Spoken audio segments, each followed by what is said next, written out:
हमें 6798 घटा 3359 करना है। तो देखते हैं कि हम ये किस प्रकार हल करेंगे। तो जैसे कि ये दिख रहा है कि इकाई के स्थान पर हमें 8 में से 9 को घटाना है। तो इस प्रश्न के शुरुआत में ही हम अटक गए हैं, तो इसलिए अब हमें रीग्रुपिंग यानी कि पुनर्वर्गीकरण का प्रयोग करना होगा। मैं इन दोनों संख्याओं को फिर से व्यवस्थित करके लिखूंगा। तो पहले 6798 को लिखते हैं। ये 6000 के बराबर है। इस प्रकार ये संख्या 6000 जमा 700 जमा 90 जमा 8 के बराबर होगी। और इस संख्या में से हमें 3359 घटाना है। तो हम लिख सकते हैं घटा 3000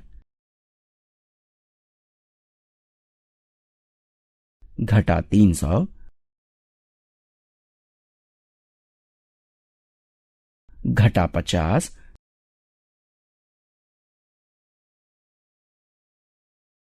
घटा 9।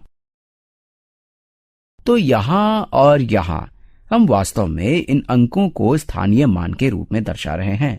हजार के स्थान पर 6000 के बराबर और सैकड़े के स्थान पर 300 के बराबर होता है। चलिए अब समस्या को देखते हैं। हमें 8 में से 9 को घटाना था, तो इसे हल करने के लिए हमें सोचना होगा कि क्या हम इन संख्याओं में से कोई मान इस 8 को दे सकते हैं ताकि घटा संक्रिया हो सके। विस्तार रूप में हम एक स्थानीय मान ऊपर जा सकते हैं। तो हम इस 90 में से एक दहाई यानी कि 10 ले सकते हैं और इस 8 को दे सकते हैं। तो चलिए ये करते हैं। अगर इस 90 में से 10 लिए जाएं तो ये 80 के बराबर हो जाएगी और इस संख्या के मान में कोई बदलाव ना हो तो हम ये 10 इस 8 को दे देते हैं। इस क्रिया को ही हम रीग्रुपिंग यानी कि पुनर्वर्गीकरण कहते हैं। तो जब हम इस 8 को ये 10 देंगे तो ये 18 के बराबर हो जाएगा। ध्यान दीजिए, मैंने संख्या के मान को नहीं बदला है, मैंने सिर्फ इसे नए तरीके से दर्शाया है। 6000 जमा 700 जमा 90 जमा 8 ना कहकर मैं इसे 6000 जमा 700 जमा 80 जमा 18 कह रहा हूं।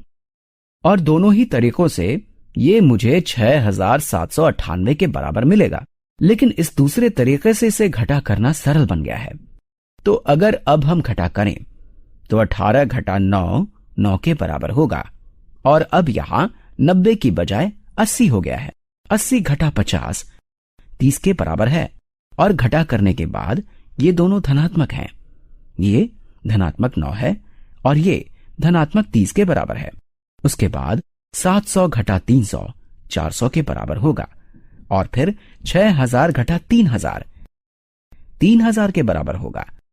तो घटा करने के बाद इन संख्या का मान 3000 जमा 400 जमा 30 जमा 9 या फिर 3439। अब ये बताइए, बिना रीग्रुपिंग किए आप इसे किस तरह हल कर सकते थे? वो तरीका कहलाता है बोरोइंग का, जिसमें हम अगले स्थानीय मान से कुछ मान बोरो यानी कि उधार ले लेते हैं। तो जैसा कि आप देख रहे हैं, इकाई के स्थान पर 8 है और इस 90 में से 10 लेने पर ये 80 के बराबर होगा। लेकिन इस तरीके में हम इसे केवल 8 लिखेंगे क्योंकि ये दहाई के स्थान पर है। तो मूल रूप से ये 80 ही दर्शा रहा है और बोरो लिया गया 10 हम इकाई के स्थान पर दे देते हैं। तो 10 जमा 8 18 के बराबर होगा। अब आप घटा कर सकते हैं। 18 घटा 9 9 के बराबर, 8 घटा 5 3 के बराबर, 7 घटा 3 4 के बराबर और 6 घटा 3 3 के बराबर होगा, यानी कि 3439।